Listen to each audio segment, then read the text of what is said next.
Tidak bisa tidak di zaman Joko Widodo, Polri itu sudah menjadi alat Joko Widodo.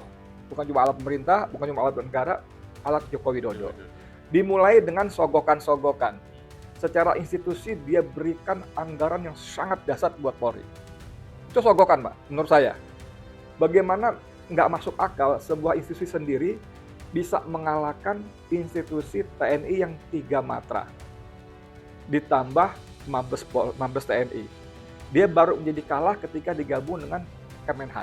Bagaimana seorang Jokowi menjadikan mantan Kapolres di Solo, menjadi mantan ajudannya tiba-tiba jadi Kapolri, melewati segitu banyak orang. Kan punya kepentingan. Dan pada pemilu 2024 kemarin tidak bisa tidak, bukan kata saya, kata majalah Tempo, bagaimana polisi bekerja untuk kepentingan Jokowi. Orang mengatakan Prabowo itu utang budi kepada Polri, pada Listio Sigit. Iya, itu betul, tapi tidak sepenuhnya betul. Itu betul, tapi tidak sepenuhnya betul. Laporan majalah Tempo itu menyebutkan Polri di bawah Sigit pada 2024 bekerja untuk PSI. Ada 17 kementerian lembaga negara. Ya kan? Dari mulai Polhukam, di situ ada hukum, ya kan? Tapi dari 17 ini saya baca tidak ada yang tugas di Kementerian Dalam Negeri. Padahal di Kementerian Dalam Negeri kan ada juga polisi ini, selain Mendagri kan. Nah, kemudian ada di Sekjen DPD RI, ya kan. Kemudian ada lagi di Menteri Pertanian, ada juga di Menteri Menpan. Ya, itu nggak masuk 17, ya kan.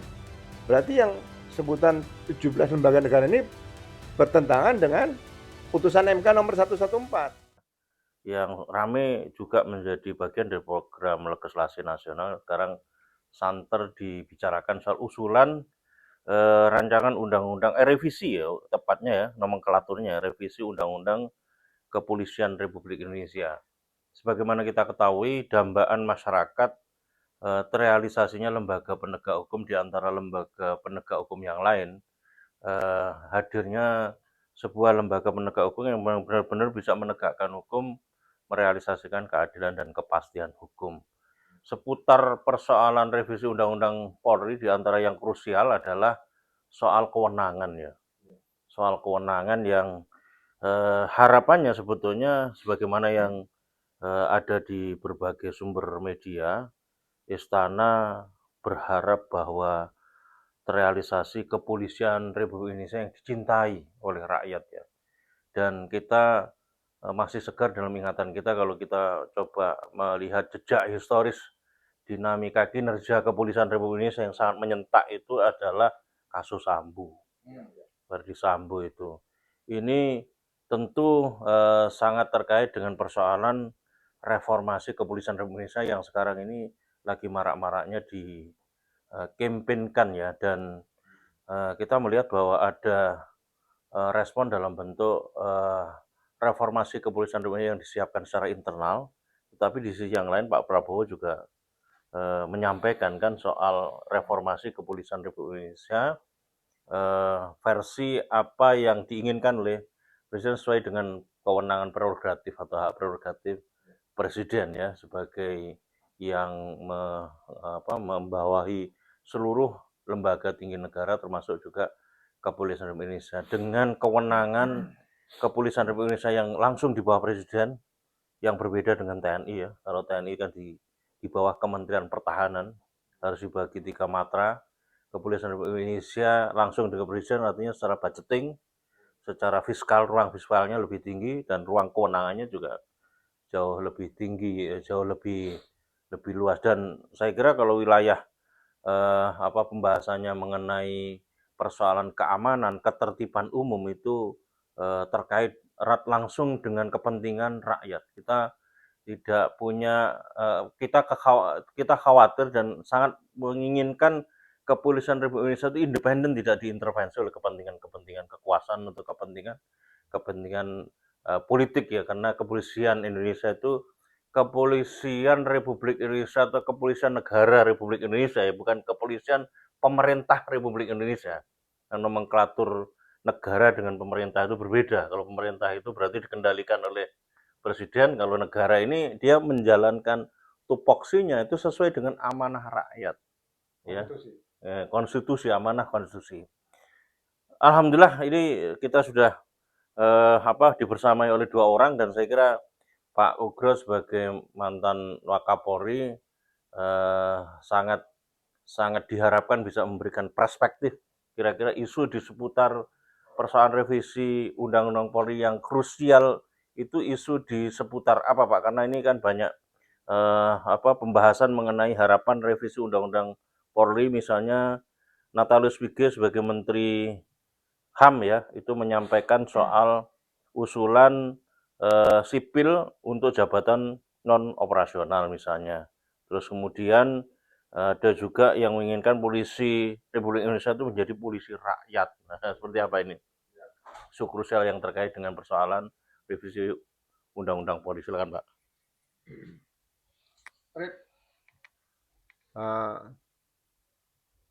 Sebutannya sebetulnya perubahan kedua Undang-Undang Kepolisian nomor 2 tahun 2002. Jadi dulu mungkin Undang-Undang Kepolisian kan nomor 13 tahun 1961. Terus dirubah menjadi Undang-Undang Kepolisian nomor 2 tahun 2002. Nah, ini perubahan keduanya menjadi perubahan kedua Undang-Undang Kepolisian nomor 2 tahun 2002. Nah, yang pertama di sini begini. Perubahan itu kan pasti ingin menuju ke yang lebih bagus, lebih baik. Ya, harus. Ya kan? Ya kalau mau ideal lebih sempurna lah. Ya. Jadi saya melihat di sini jangan sampai perubahan Undang-Undang Kepolisian ini menjadi bumerang atau menjadikan kepolisian nanti lebih tidak bagus. Ya kan? Jadi apa yang terjadi sejak Undang-Undang nomor 2 tahun 2002 tadi diundangkan, nah beberapa temuan yang terjadi di masyarakat ini kan harus menjadi temuan yang baik untuk bisa mengadakan revisi undang-undang tersebut. Sebagai contoh begini, pertama fungsi pengawasan. Ya, pengawasan di situ disebut ada pengawasan penyidikan, kemudian di situ ada inspektorat, kemudian ada etika profesi. Ya kan? Nah, sekarang yang dirasakan masyarakat itu fungsi pengawasan ini belum terlalu efektif. Ya kan? Saya dulu mantan kepala divisi Propam tahun 2008. Mabes Polri, ya. Jadi saya melihat fungsi Propam ini harus diberdayakan maksimal. Jadi dulu pernah ada reorganisasi tahun 2009 misalnya, awal itu. Waktu zaman Kapolri masih Pak Bambang Indarso ya. Jadi Propam ini kan sebetulnya melebur dulu fungsi pengawasan yang dilakukan terhadap anggota Polri ini kan ada 3 dari beberapa lintas katakan lintas fungsi atau instansi di kepolisian. Jadi kalau dulu ada dugaan pelanggaran yang dilakukan anggota itu harus menghadap ke Inspektorat, sekarang Irwasum. Ya kan? Yang kedua ke Propus. Ya. Yang ketiga ke Intel, ada Pamsan di situ. 3 nih.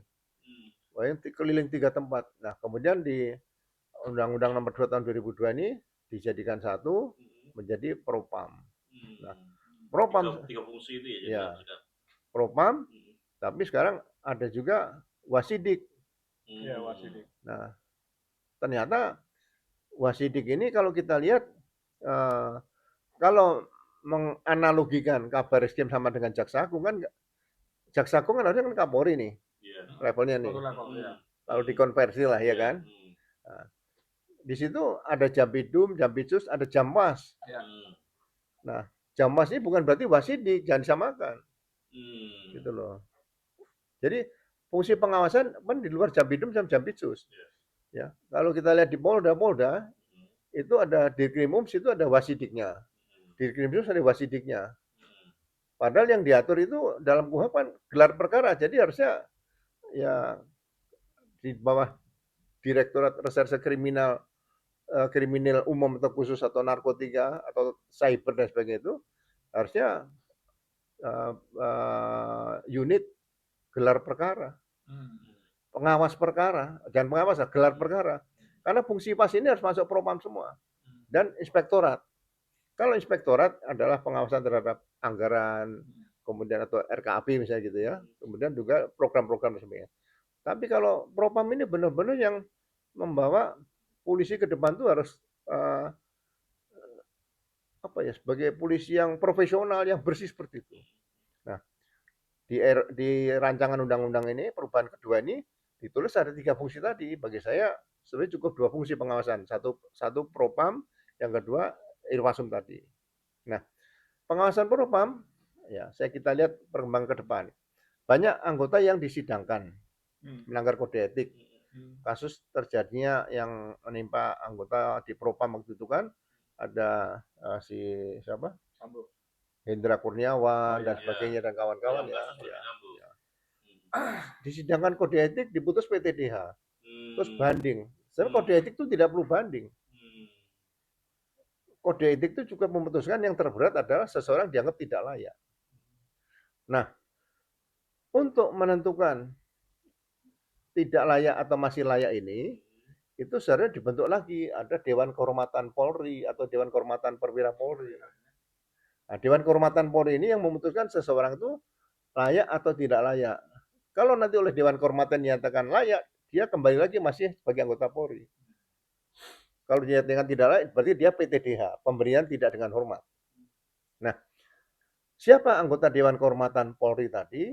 Ya kan di tingkat pusat itu, 1 Kadipropam, 2 mungkin Irwasum lah situ, 3 Kompolnas, ada situ perwakilan. Ini harus ganjil nih, cuma 9 boleh, 11 boleh. Kemudian dari pakar-pakar lah, akademisi boleh, psikolog gitu boleh. Ya kan? Tapi ini ad hoc mas. Ya, jadi jangan terstruktur si Polri nih, ad hoc nih, udah gitu kan. Nah, dia mutus di situ. Nah, kemudian bagaimana kalau seorang bawahan, seorang anggota ingin melaporkan atasannya? Kalau sekarang ini lapor ke Propam, ya kan? Nanti dibocorkan ke atasnya, ini bawahan ini kena nih. Ini banyak kejadian. Saya juga nangani. Jadi anak buah misalnya ingin melaporkan pimpinannya korupsi misalnya gitu. Ya, dia melapor kepada siapa nih? Ini belum ada mekanisme yang bagus menjaga kerahasiaan. Katakan dia whistleblower atau gimana ya kan? Belum ada. Nah, makanya saya berharap di perubahan kedua ini peran Kompolnas harus ditingkatkan. Saya lihat peran Kompolnas diberikan beban tugas cukup banyak. Nah, Kompolnas itu sebagai pengawas eksternal yang paling dekat dengan kita diberikan salah satu tugas itu menerima komplain dari anggota Polri. Gitu loh. Nah, Kompolnas ini menerima komplain yang melaporkan anggota Polri tadi dirahasiakan namanya, jangan sampai bocor. Kalau sampai bocor berarti Kompolnas yang bocorkan. Gitu loh. Nah, setelah Kompolnas menerima informasi yang digali dari pelapornya anggota Polri tadi, kemudian Kompolnas bisa berkoordinasi dengan Propam. Gitu loh. Tapi tidak menyebutkan sumber laporan, peristiwanya. Nah, dibuktikan. Nah, kalau memang cukup bukti, seseorang yang dilaporkan tadi tidak perlu diperiksa kode etik. Ya kan? Cukup langsung dihadirkan di sidang Dewan Kehormatan Polri tadi, kemudian dia mempertanggungjawabkan semua pertanyaan-pertanyaan itu berdasarkan tuntutan yang dilakukan oleh Propam. Gitu loh. Jadi yang menuntut nanti Propam, bukan Kompolnas, tapi Kompolnas yang menjaga kerahasiaan tadi. Kan? Nah, kenapa ini harus terlaksana seperti itu? Sehingga mekanisme kadang-kadang kalau anggota berbeda pendapat dan sebagainya tidak disalahkan. Seperti contoh misalnya saya dulu. Kalau saya tidak sependapat dengan pimpinan saya, ya kan? Sebenarnya saya ini diperiksa oleh Dewan Kehormatan. Saya ini benar atau enggak? Tapi kan belum ada Dewan Kehormatan. Tapi jangan diperiksa Propam. Nanti dicari-cari kesalahannya. Ya kan? Tidak melaksanakan pengawasan secara sadar dan bertanggung jawab pada Wakapolda. Mana ada Kapolda melaksanakan pengawasan secara sadar dan bertanggung jawab pada Wakapolda, nggak ada aturannya. Tapi dicari-cari, ya kan seperti itu. Nah ini kan nggak bagus nih. Nah makanya Propam kenapa saya usulkan supaya jadi bintang 3 dan dia pengawas, baik pengawas umum, ya kan, dan pengawasan dalam bidang profesi di penyidikan. Pengawas umum itu di luar penyidikan karena penyidikannya membutuhkan kekhususan gitu loh.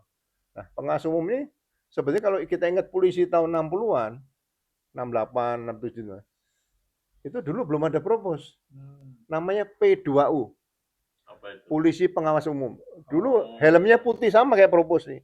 Ditulisi P2U. Oh, itu polisi kalau lihat P2U udah takut karena polisi pengawas umum. Ya kan?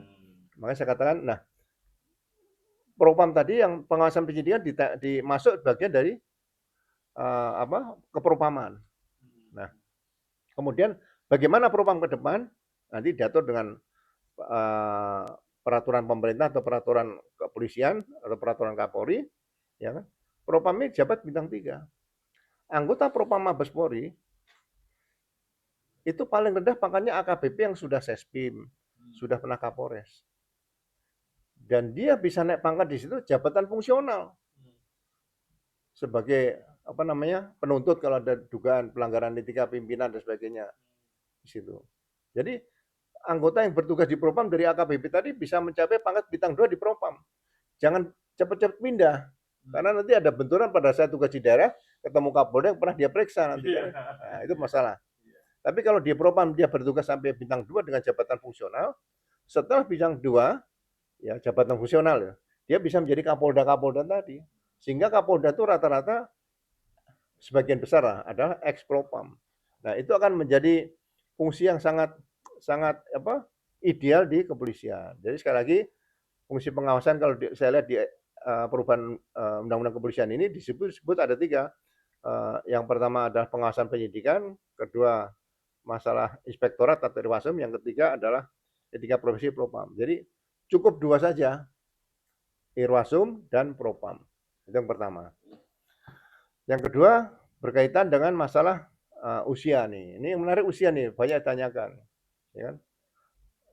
Saya setelah mempelajari perubahan kedua ini, rancangan ini, perubahan undang-undang kepolisian ini, kenapa sih itu disebutkan dalam usia tadi ada kelompok Tamtama Bintara. Loh, sebutan Tamtama Bintara ini apakah itu sama dengan TNI ini? TNI, ya.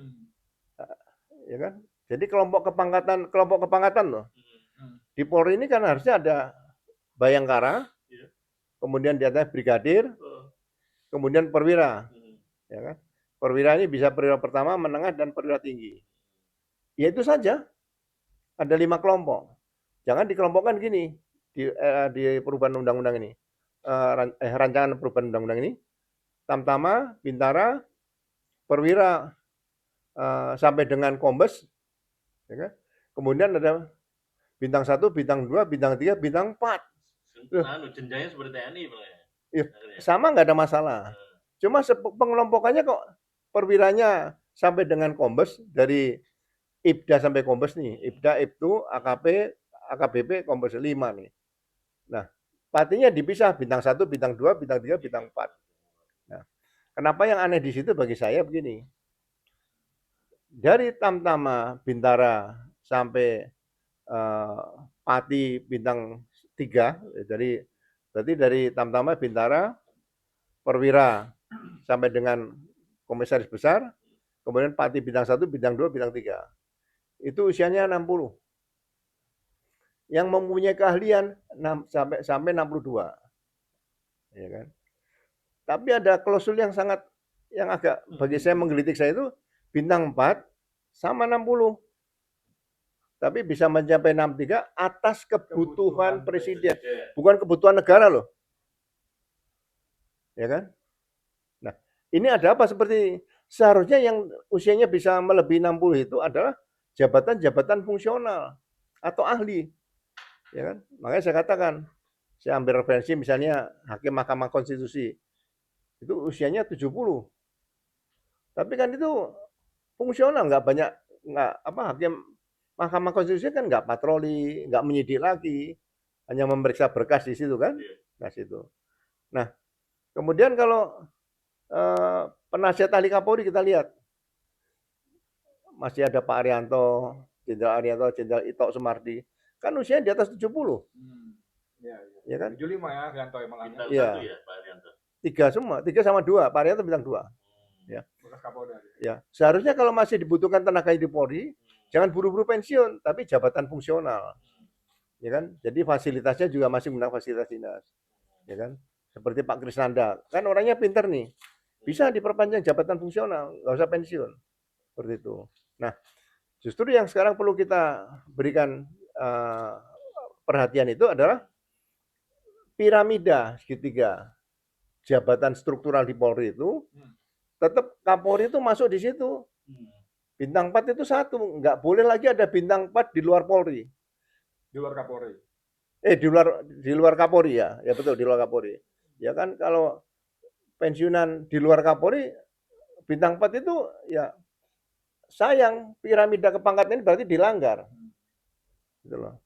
Nah, bintang 2, bintang 3 nanti diatur situ sampai pangkat yang terakhir seperti itu. Jadi ini yang harus didisiplinkan itu disiplin piramida kepangkatan dan jabatan struktural. Nah, jabatan fungsional itu bagi saya jangankan 70, sampai umur 80 nggak ada masalah. Asal makin jernih ya. Otaknya masih bisa dipakai, ya kan, kesehatannya masih ya prima dengan ukuran internasional kan bisa dicek nih situ.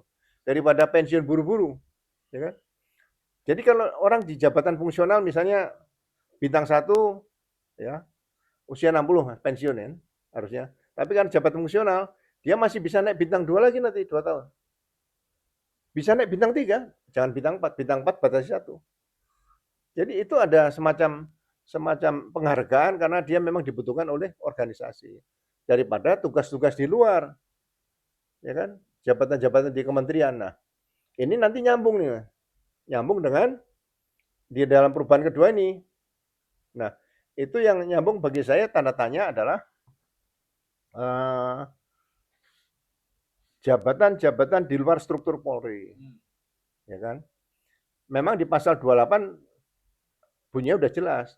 Bagi anggota Polri yang melakukan tugas di luar struktur Polri harus mengajukan pensiun dini Ya.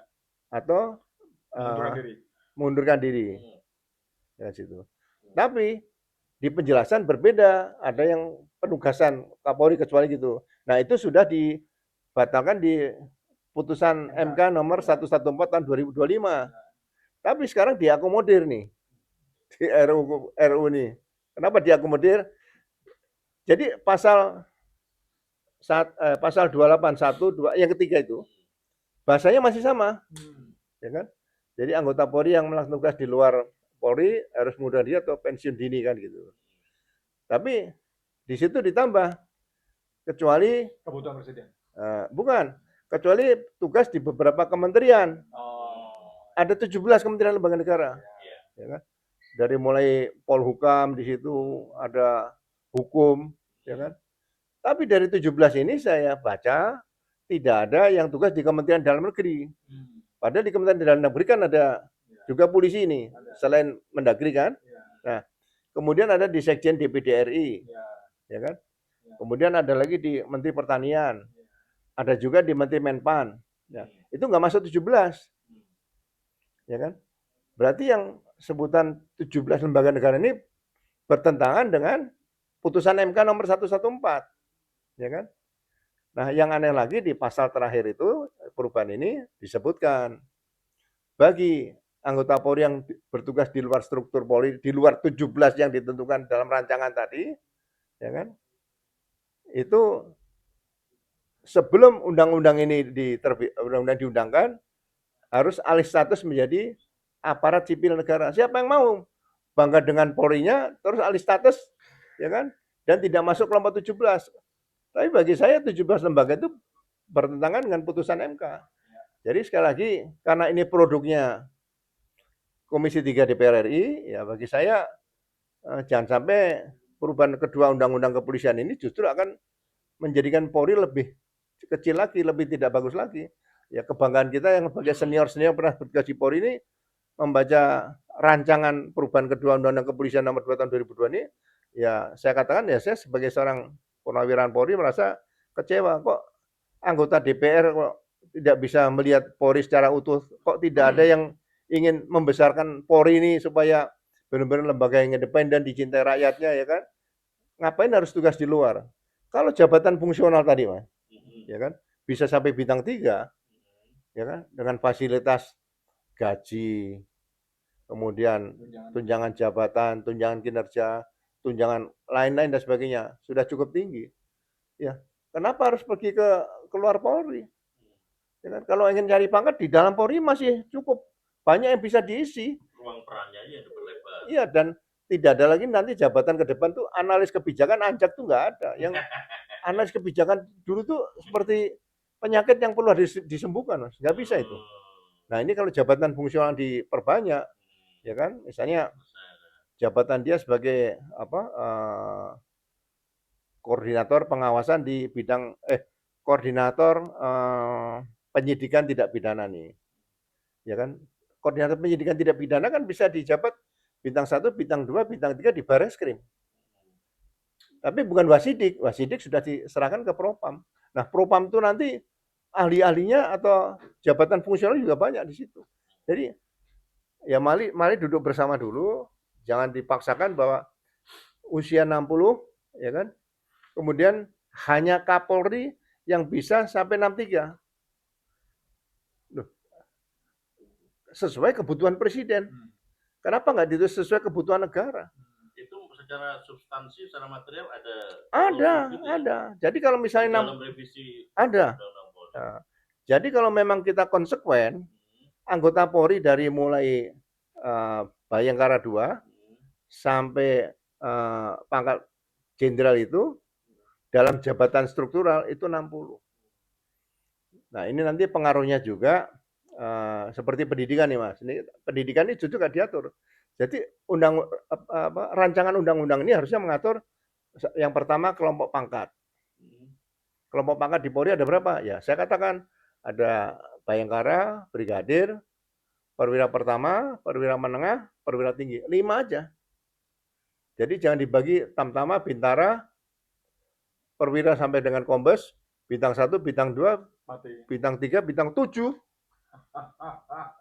Maksudnya 7 bukan bintang 7. Sampai bintang 4 itu ada 7 kelompok. Gitu loh. Ini yang mungkin perlu diperhatikan. Terus pendidikan, Mas.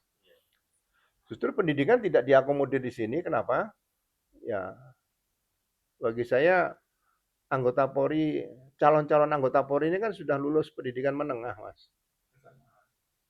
Ya kan, SMA. Nah, kalau kita undang-undang Sisdiknas, sebetulnya sekolah polisi negara yang ada di Polda itu sebetulnya bukan siswa, mahasiswa. Gitu loh. Tapi ini masih debat, jadi biasalah kalau ada perubahan itu pasti ada pro dan kontra ya. Nah, saya mikir, kalau gitu kalau pendidikan brigadir polisi ini kan cukup berat.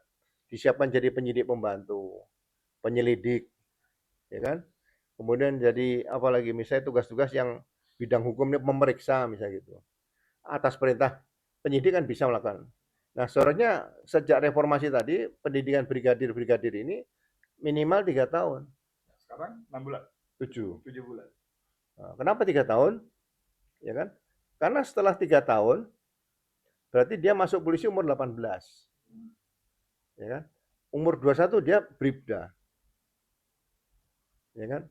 Umur 25 dia bribtu. Terus umur 29 dia brigadir. Umur 33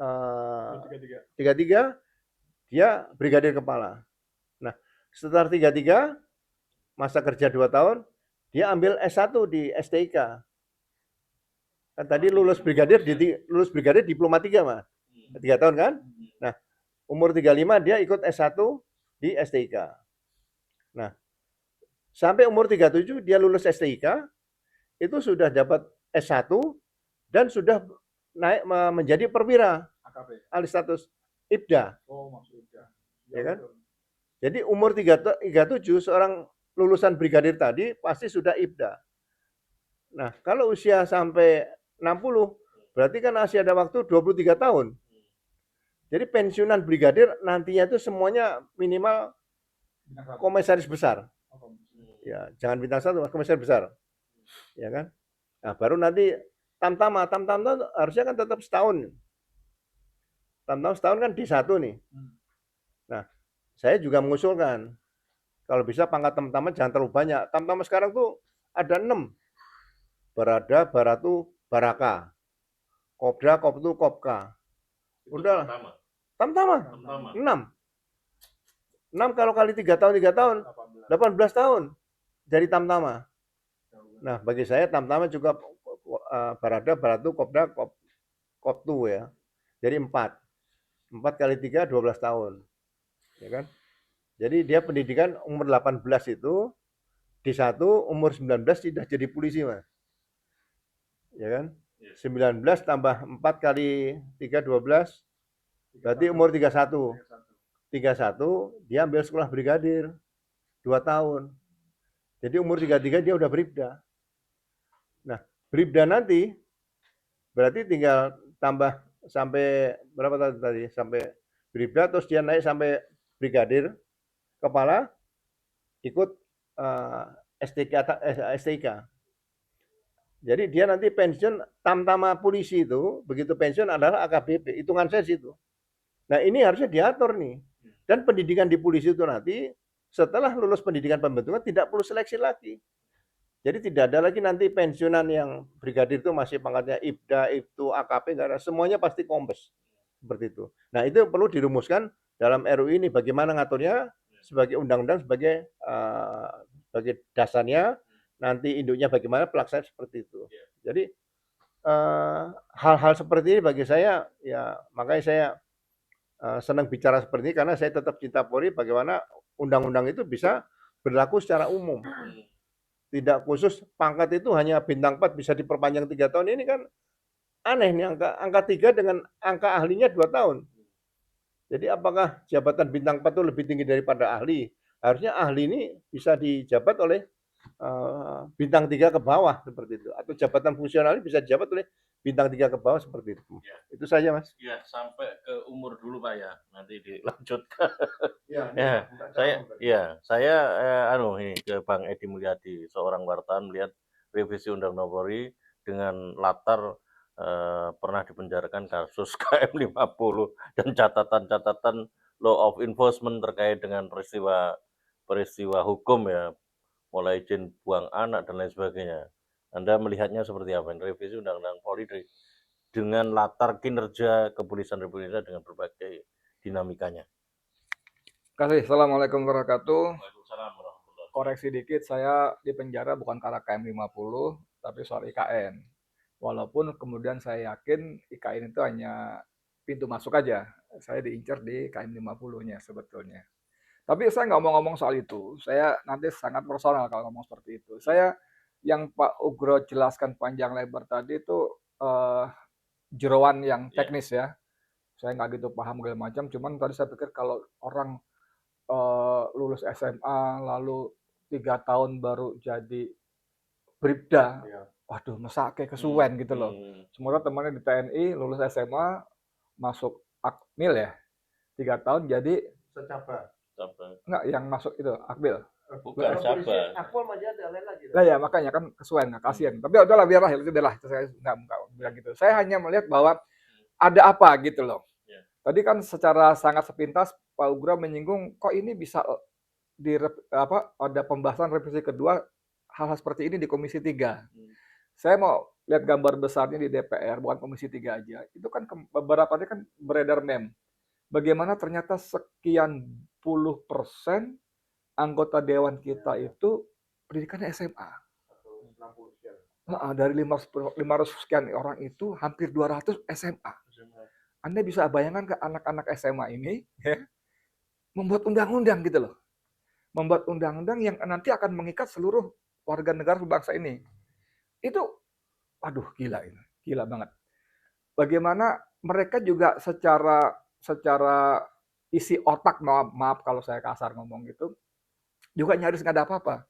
Mereka hanya modal punya duit, atau dia punya popularitas yang artis segala macam, lalu masuk dewan, masuk DPR, dan dapat fasilitas yang mereka gaji semuanya sendiri kan, dapat fasilitas, dapat uang reses segala macam yang jumlahnya itu simsalabim luar biasa, itu tanda kutip pendapatan resmi, belum yang nggak resmi, ya kan?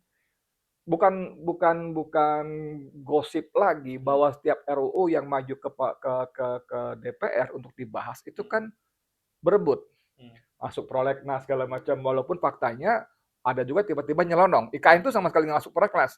Dari mulai draft diajukan sampai menjadi undang-undang itu 42 hari. Itu super cepat. Majalah Tempo itu menulis dengan sangat bagus laporan itu. Jadi, nah Untuk itu semua selain ada anggaran pembahasan uang rapat, uang ini segala macam tuh ada simsalabimnya juga. Itu pasti. Tadi beliau sambil waktu offline disebut si Anu itu saya yakin dapat sekian untuk urusan ini. Nah, gitu kan. Saya nggak mungkin sebut kan. Makanya beliau ngomong gitu tadi kan waktu kita offline. Si Anu itu dapat sekian, angkanya sampai triliun. Dan saya bilang beneran, Pak. Nah, itu yang pertama. Yang kedua, kita fokus memang yang menarik dari sisi teknis tadi adalah soal usia pensiun. Saya tidak bermaksud bersuuzon, bernegatif thinking, tapi semua yang dilakukan oleh orang-orang politik itu pasti punya motif. Dan motifnya adalah kekuasaan. Kekuasaan itu dengan kekuasaan mereka bisa dapat duit banyak, dengan uang lebih banyak bisa dapat berkuasa lebih tinggi, dengan berkuasa lebih tinggi dapat uang lebih banyak lagi. Muter situ aja. Uang, duit, uang, duit, uang, duit. Uang duit apa ya? Uang kuasa, uang kuasa, uang kuasa. Nah, mencermati Polri 10 tahun terakhir atau bahkan kira-kira 15 tahun terakhir itu dengan segala hormat Pak Ugro, Polri itu sudah bermetamorfosis menjadi alat. Tadi Cak Selamat di awal membedakan antara negara dan pemerintah. Dan itu menjadi alat. Tidak bisa tidak di zaman Joko Widodo, Polri itu sudah menjadi alat Joko Widodo. Bukan cuma alat pemerintah, bukan cuma alat negara, alat Joko Widodo. Dimulai dengan sogokan-sogokan. Secara institusi dia berikan anggaran yang sangat dahsyat buat Polri. Itu sogokan, Pak, menurut saya.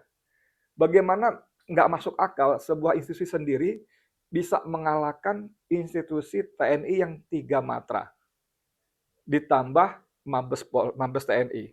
Dia baru menjadi kalah ketika digabung dengan Kemenhan. Kalahnya sedikit, selisih sangat sedikit. Itu nggak masuk akal menurut saya. Dari secara institusi. Dan itu adalah sogokan-sogokan. Belum lagi para oknumnya, petinggi juga dapat sogokan-sogokan. Antara lain lewat usia. Sebelum lewat usia, ada orang-orang yang kita sebut menerabas. Ada si X yang sebetulnya belum layak, tiba-tiba melompat 3-4 angkatan di atas. Jadi Kapolri. Ini kan bermasalah. Kalau saya polisi, saya marah betul. Saya marah betul. Gila lu di bawah gue, tiba-tiba nangkring di atas gitu loh. Lu kan sekian tahun di bawah gue gitu, misalnya gitu loh. Tapi kan nggak peduli, karena kepentingan. Bagaimana seorang Jokowi menjadikan mantan Kapolres di Solo, menjadi mantan ajudannya tiba-tiba jadi Kapolri, melewati segitu banyak orang. Kan punya kepentingan. Dan pada pemilu 2024 kemarin tidak bisa tidak, bukan kata saya, kata majalah Tempo, bagaimana polisi bekerja untuk kepentingan Jokowi. Orang mengatakan Prabowo itu utang budi kepada Polri, pada Listio Sigit. Iya, itu betul, tapi tidak sepenuhnya betul. Itu betul, tapi tidak sepenuhnya betul. Laporan majalah Tempo itu menyebutkan Polri di bawah Sigit pada 2024 bekerja untuk PSI. Bekerja untuk PSI. Tempo ya? Iya. Bagaimana dia ada fotonya, ada investigasinya, semua polsek dikerahkan. Minimal untuk pasang baliho. Merata di semua kecamatan. Semua desa yang disebut bahkan parpol selevel Golkar pun yang sudah punya infrastruktur usia panjang nggak akan mampu seperti itu. Pertama kemampuan masang, kedua kemampuan membiayai. Dan itu digunakan mobil-mobil polsek. Seperti laporan majalah Tempo. Jadi, nah kalau saya mengutip kata Kolonel Sirajasa, saya nggak enak ngomongnya sebetulnya. Tapi sepertinya Prabowo mengulangi modus yang dilakukan oleh Jokowi. Ada semacam simbiosis mutualisme antara dia dengan Listio Sigit. Menerapkan usia pensiun sampai segitu panjang, apalagi sesuai kebutuhan presiden, itu kan sangat cek kosong. Cek kosong itu. Terserah dia mau tulis angkanya berapa. Dan itu terjadi ketika DPR mengeloloskan undang-undang kementerian. Tidak dibatasi kementeriannya. Ada kalimat sesuai kebutuhan presiden. Dan akhirnya kita lihat satu kementerian jadi 4. Hukum itu udah berapa? Ada menteri hukum, menteri HAM, menteri apa lagi, ini apa segala lagi, ada Menko-nya. Wih, edan itu. Karena tadi sesuai kebutuhan presiden. Presiden kan apa? Karena 1000 teman. 1000 kawan terlalu sedikit, 1 lawan terlalu banyak. Maksudnya bagus, tapi kan semua teman kan minta kompensasi. Ya Pak? Ya. Kan beban. Kayak mau piknik gitu kan bis menyediakan bis banyak, menyediakan nasi bungkus lebih banyak kan gitu kan akhirnya ya udah satu menteri jadi 4 jadi 5. Nah, belajar dari peristiwa itu ini sulit ditepis. Revisi undang-undang kedua ini adalah syarat dengan kepentingan politis yang sangat sangat disayangkan, kepentingan politis individu.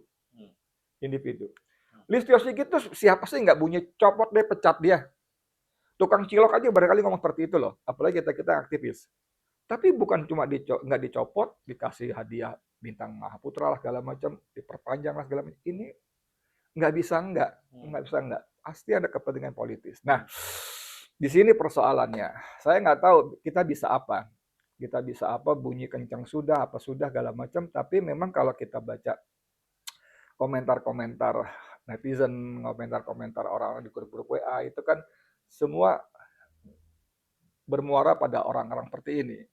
Kasus ijazah Joko Widodo misalnya, itu dia bilang mau akrobat seperti apa, mau hebatnya Refli Harun, Ahmad Qasim segala macam itu sepanjang Kapolri masih Listio Sigit tanpa bermaksud mendahului takdir itu nyaris nol.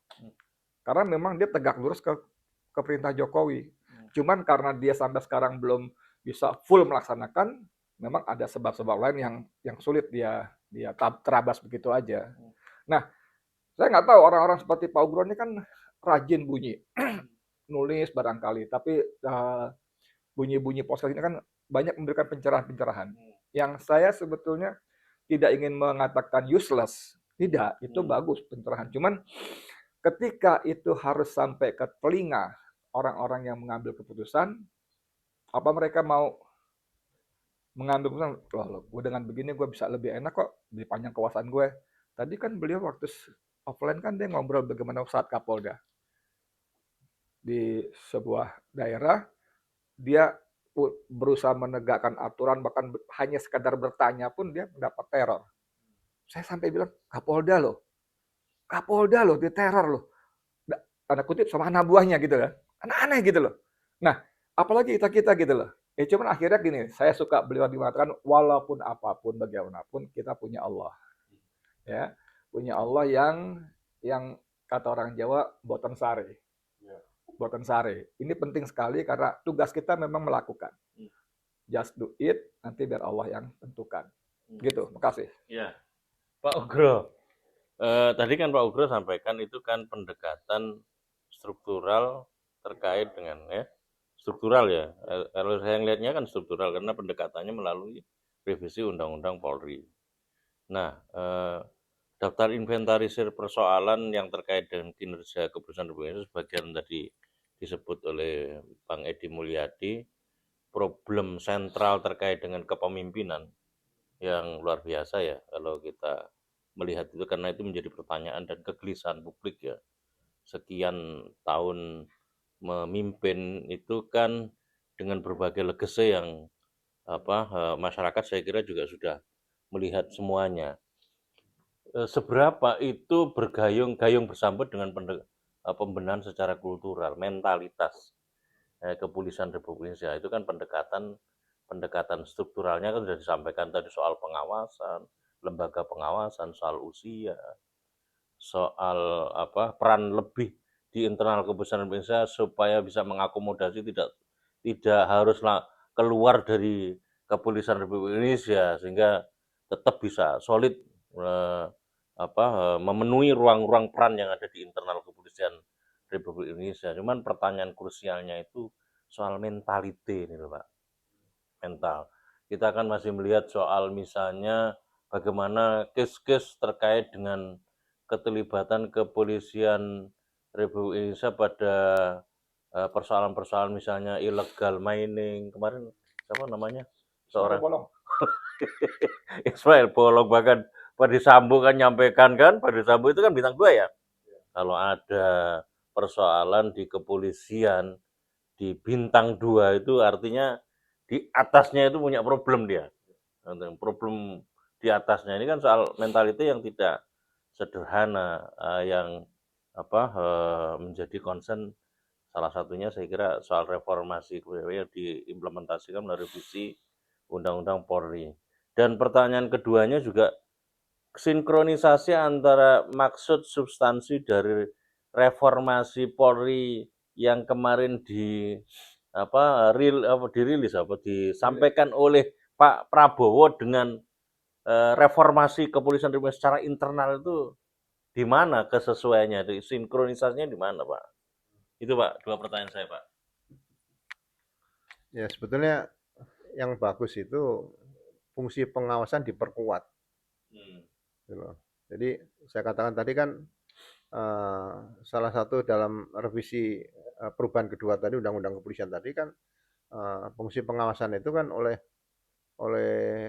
cukup oleh Propam dan Irwasum, ya kan, masalah etika profesi dan inspektorat. Nah, tidak perlu ada pengawasan penyidikan, tapi pengawasan yang dilakukan oleh Bareskrim misalnya atau reserse, pengawasan penyidikan masuk bagian Propam, sehingga jelas itu. Jadi contoh gini, saya kan pernah waktu sebagai kepala lembaga pendidikan kabar, kan kita ngadakan studi ke Amerika. Jadi contoh bagian Propam di sana ya, kalau ada peristiwa kontak senjata misalnya penangkapan seorang pelaku kejahatan, itu setelah di situ ada korban, ya aparat kepolisian yang terlibat di situ tidak boleh meninggalkan TKP dulu, kecuali mungkin akan menyelamatkan korban-korban mungkin kena tembak dan sebagainya. Ya. Kemudian Propam langsung turun, Propam secara utuh akan turun, akan meminta senjata-senjata dulu dari masing-masing tadi untuk dilakukan olah TKP langsung bagaimana proses profesionalisme anggota Polri dalam penanganan kasus tersebut. Kalau nanti ternyata Propam menyatakan oke, ini sesuai SOP, senjata dikembalikan. Jadi harus ada mendapat klarifikasi dulu dari Propam seperti itu, ya kan? Makanya kenapa Propam ingin besar ya, Propam itu nanti bisa diisi pangkat-pangkat paling rendah itu AKBP yang sudah pengalaman, pernah sekolah Sespim, dan pernah bertugas menjadi Kapolres. Nah, dia naik pangkat di situ sampai bintang 2. Sehingga nanti di Propam itu banyak jabatan bintang 2, tapi jabatan fungsional. Ya kan? Jangan ngunci di situ kompes nggak bisa kemana-mana. Naikkan aja jabatan fungsional. Di situ banyak. Ya. Nah, yang berikutnya seperti contoh misalnya kepangkatan. Itu kan jadi sekarang ini kan jadi ada yang cepat, ada yang lambat, ada yang nggak naik pangkat, ya kan dan sebagainya. Nah, kepangkatan itu harus diatur. Makanya kalau RUU perubahan kedua ini Undang-Undang Kepolisian menjadi undang-undang lagi nanti baru, ya kan.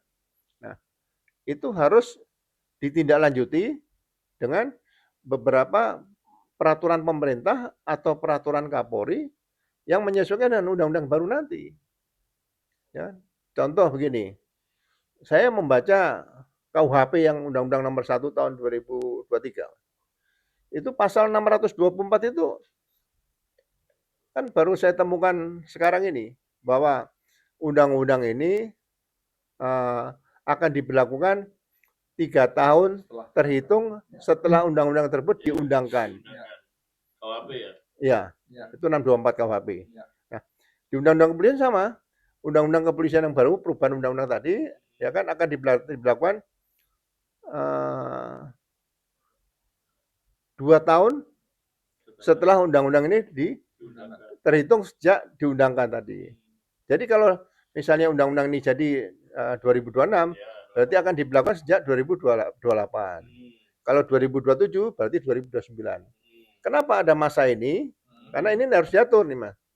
Contoh nih, masa dinas dalam perwira, masa dinas dalam kepangkatan, masa dinas jabatan. Ini kan harus diatur secara rinci lagi, ada perubahan 60. Ya kan? Kalau dulu waktu saya usia kan 58. Ya kan? Itu posisi pangkat brigjen itu rata-rata masih ada 10 tahun atau 9 tahun nih. Ya. Sebelum pensiun. Gitu loh. Jadi ada juga yang misalnya 8 tahun, 7 tahun adalah di situ ya. Tergantung prestasi dan sebagainya, penilaian lah ya. Itu bisa objektif, bisa subjektif.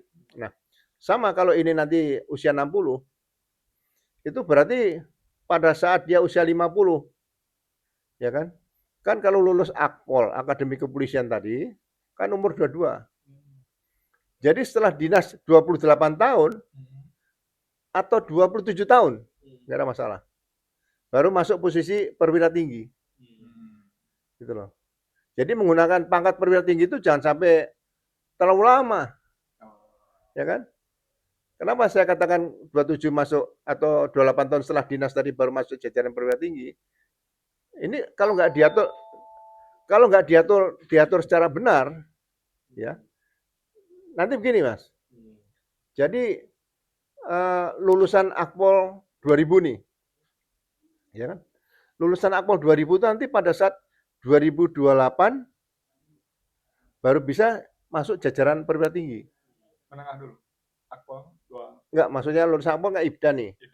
IPDA lulus kan umur 22. 22. Nah, pada saat dia berusia 50, 50 tahun, dia baru masuk jajaran Pati. Yang tepat waktu loh ya. Ya. Tapi atau usia 49 nggak ada masalah. Ya kan? Di situ. Atau usia 5 tahun nggak ada masalah. Tapi paling tidak tuh usia 28 tahun dinas ya bekerja nih. Setelah bekerja 28 tahun baru dapat jabatan Pati. Nah, jadi kalau misalnya lulusan Akpol tadi 2010 kan berarti 2038 nih. Baru bisa masuk Pati nih. Nah, kalau lulusan Akpol 2011 itu 2039 baru bisa jadi jenderal. Gitu loh. Ini harus diatur secara rigid pakai peraturan-peraturan Kapolri atau peraturan kepolisian yang berdasarkan undang-undang. Kalau ini nggak diatur, nanti ada yang masih, ya mohon maaf, mungkin ada yang masih baru dinas 10 tahun, ya kan? Tahu udah jadi pamen, baru usia 15 tahun udah jadi jenderal. Ini menimbulkan situasi yang tidak harmonis nanti dalam hubungan antara adik dan kakak atau senior dalam kepangkatan dalam tugas-tugas kepolisian, TNI mungkin juga sama. Jadi makanya kita sarankan kalau bisa nanti dalam perubahan undang-undang ini dicantumkan di pasal terakhir seperti KUHP tadi. Ini bagi saya hal yang bagus yang kira-kira mempersiapkan bagaimana undang-undang ini nanti dilaksanakan secara baik dan benar seperti itu. Bang Edi silakan diberikan pamungkasnya lah ya. Apa harapannya masyarakat yang diwakili oleh aktivis terkait dengan revisi perubahan kedua ya di Undang-Undang Polri. Ya, sebetulnya sih sebagai rakyat pembayar pajak, kita kan berharap bahwa semua aparat sipil, militer, TNI, Polri segala macam itu kan bekerja untuk rakyat, ya kan? Jangan bilang gaji gue kan kecil dari rakyat, justru kan gitu kan? Justru dari pajak kami kalian bukan cuma dapat gaji dan fasilitas, tapi dapat wewenang, mandat. Gaji kalian boleh kecil, tapi karena wewenang kalian besar, kalian bisa macam-macam kan begitu kan ya? Saya di dalam penjara misalnya, itu seorang penyidik itu dengan pangkat yang jabatan penyidik yang pangkatnya cuma IPDA apa segala macam itu bisa menghasilkan uang sangat banyak. Karena dia punya wewenang. Apa? Datang tiba-tiba ke kamar saya, ke sel saya, mukanya kusut. Ada beberapa memar. Saya bilang, kenapa lo? Habis diperiksa, Pak. Kenapa? Itu istri saya mau dipanggil jadi saksi. Dia orang Semarang, tinggal di Semarang. Ada masalah. Terus, ya kan istri saya sakit. Nggak mungkin saya bawa tambah sakit dia. Terus, ya saya minta nggak usah dipanggil. Setuju, tapi saya bayar 300 juta. Itu bayang itu kejadian gitu loh. Kejadian waktu itu terlampau banyak hal begitulah. Jadi kalian tuh bekerja dengan uang kami rakyat, please lah gitu ya. Apapun niat kalian mengotak-atik angka segala macam, umur segala macam itu please ya. Please semua semestinya untuk kepentingan negara. Beberapa waktu lalu kan beredar tuh si Listio Sigit dengan sejumlah patinya bawa obor malam-malam itu. Ada semacam sumpah apa janji yang kemudian oleh netizen dipersoalkan. Dia setianya kepada institusi Polri. Disebut dipersoalkan, mungkin masih ingat nggak? Ya. Itu video agak panjang tuh 5 menitan. Saya nggak gitu paham itu. Tadinya saya berpendapat itu bentuk kebanggaan kepada korpsnya, pada institusinya. Tapi ketika netizen bilang, kok kepada Polri, kok bukan kepada negara, segala macam. Ini kan rawan. Bahwa kalau saya jadi presiden, saya bisa menggunakan Listio Sigit atau Kapolri-nya, lalu saya perintahkan Polri-nya, institusi untuk melayani saya.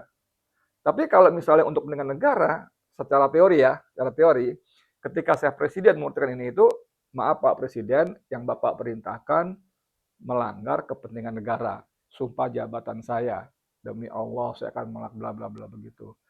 Walaupun ini harapan-harapan yang klise segala macam, tapi saya tidak henti-hentinya tetap menyampaikan. Mudah-mudahan gitu, mudah-mudahan kalian mendapat petunjuk dari Allah Yang Maha Kuasa. Amin. Pak Ugro mau closing statement? Silakan, Pak. Ya, biasanya kalau ada perubahan-perubahan undang-undang gini kan ada yang merasa, oh kok saya dirugikan, oh saya diuntungkan dan sebagainya. Nah, seperti tadi kan saya cerita masalah seorang brigadir gitu. Kalau dia pendidikan 7 bulan saja, ya ilmunya yang didapatkan itu ya bagus dasar-dasar saja. Tapi kan dia akan mengalami nanti tugas sebagai penyelidik pembantu ini kan nggak bisa didalami. Karena apa? Pengantar ilmu hukum, kemudian buku ke-1 KUHP itu kan harus didalami secara tuntas di situ, seperti itu. Makanya sebutnya mahasiswa. Jadi dia tidak merasa seperti zaman dulu masuk secaba dulu. Waktu masuk pertama kali dulu sebelum reformasi kan seperti itu nih. Ya kan? Jadi ya 7 bulan begitu lulus kan darah mudanya itu masih bisa sering terjadi misalnya pemukulan. Kita tidak bisa salahkan karena ya memang dia belum matang benar untuk diisi dengan ilmu-ilmu kepolisian tadi seperti itu. Nah, kemudian seperti Akademi Kepolisian Semarang nih misalnya. Nah, ini mereka kemana nih nanti? Bagi saya, ini perlu dibicarakan nanti. Makanya waktu 3 tahun atau 2 tahun untuk menyesuaikan undang-undang tadi perlu dirumuskan kembali. Jadi mungkin Akademi Kepolisian Semarang tetap seperti ini D4, diploma 4 kan, jadi sarjana terapan. Tapi setelah itu dia ngambil pendidikan lanjutannya di mana untuk ilmunya tadi. Ya, dia ikut di perguruan tinggi di mana dia bertugas. Itu ambil fakultas hukum bisa, sosial politik bisa, ekonomi bisa, ya mungkin di bidang komunikasi bisa. Karena itu yang kaitan dengan tugas-tugas polisi ini. Ya kan? Nah, ini kalau bisa dikembangkan ke depan, nanti polisi tidak lagi harus menerima sarjana yang menjadi polisi yang berasal dari 4 disiplin ilmu tadi. Yang dibutuhkan polisi dari sarjana adalah misalnya dokter, insinyur, dan sebagainya. Terus ahli mungkin komputer dan sebagainya itu yang bisa diambil untuk mendukung tugas Polri atau hubungan internasional. Itu bisa. Nah, ini ke depan harus dibicarakan kembali ya. Jadi mudah-mudahan tidak ada yang merasa bahwa oh saya dirugikan, enggak. Jadi Undang-Undang Sisdiknas, Sistem Pendidikan Nasional menyatakan bahwa pendidikan itu ada pendidikan dasar, menengah, tinggi. Jadi kalau sumber sekolah atau pendidikannya itu dari alumni pendidikan menengah, berarti dia statusnya sudah pendidikan tinggi. Sebutnya tidak siswa lagi, jadi mahasiswa seperti itu. Sehingga mudah-mudahan ke depan ini akan memberikan perubahan mental yang dikatakan tadi sama Selamat tadi, bahwa perubahan ini juga harus diawali dari pendidikan-pendidikan tadi Polri yang harus ada perubahan seperti itu. Terima kasih, Mas. Terima kasih Pak Ugro, terima kasih Bang Edi Mulyadi. Fondasi dari pendidikan semuanya sebetulnya adalah soal pendidikan mental. Karena perspektif kualifikasi SDM itu ada 2, skill kompetensi, mental attitude. Nah, mental attitude itu memang kalau bicara mental attitude ya kembali lagi ke dasar keyakinan seseorang. Sebagai seorang yang negeri mayoritas muslim, saya kira harus dikembalikan kepada basis nilai agama untuk memperkuat mental attitude seseorang. Insya Allah dari sisi itu apapun jenjang pendidikannya, kalau basisnya itu adalah basis pendidikan karakter, pendidikan mental, attitude-nya, maka itu menjadi solusi mendasar di tengah kondisi di mana ada banyak reformasi struktural yang dilakukan. Reformasi mental mengiringi reformasi struktural. Demikian, terima kasih para pemirsa. Ihdinas shiratal mustaqim, bila taufiq hidayah. Wassalamualaikum warahmatullahi wabarakatuh.